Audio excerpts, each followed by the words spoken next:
एक पुराने शहर की ऊंची इमारत पर एक सफेद कबूतर रहता था। उसका नाम था चिंटू। चिंटू अपनी छोटे से घोंसले में अपनी पत्नी चिंकी और 2 नन्हे बच्चों के साथ बहुत खुश रहता था। हर सुबह सूरज निकलते ही चिंटू उड़कर शहर में दाने ढूंढने जाता और अपनी फैमिली के लिए खाना लाता। एक दिन मौसम अचानक बदल गया, काले बादल छा गए और तेज आंधी चलने लगी। चिंटू इस दिन देर तक दाने ढूंढता रहा, लेकिन लौटते समय उसे भयंकर तूफान का सामना करना पड़ा। तेज हवा में उड़ना मुश्किल हो गया और चिंटू रास्ता भटक गया। इधर घोंसले में चिंकी अपने बच्चों को पंखों में छुपाकर बैठी थी। बारिश और ठंड से बच्चे डर गए थे।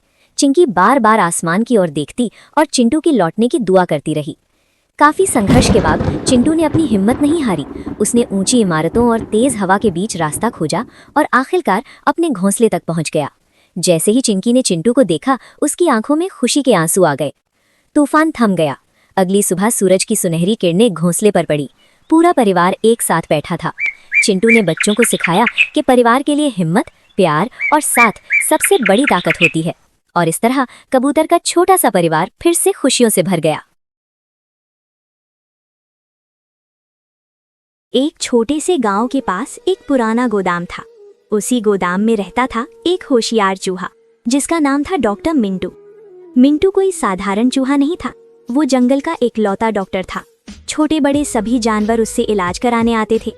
एक दिन अचानक पूरे गांव में खबर फैल गई कि खूंखार बिल्ली शेरू बहुत बीमार पड़ गई है। तेज बुखार, पेट दर्द और कमजोरी से वो उठ भी नहीं पा रही थी। लेकिन कोई भी जानवर उसके पास जाने की हिम्मत नहीं कर रहा था, क्योंकि शेरू हमेशा चूहों को डराती रहती थी। तभी डॉक्टर मिंटू ने हिम्मत दिखाई और बोला, डॉक्टर के लिए कोई दोस्त या दुश्मन नहीं होता, सब मरीज बराबर होते हैं।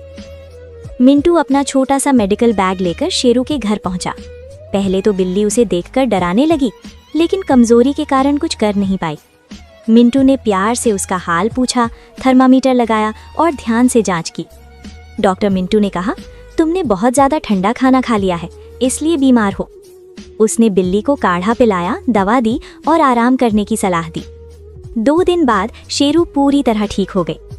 अब बिल्ली को बहुत शर्मिंदगी महसूस हुई।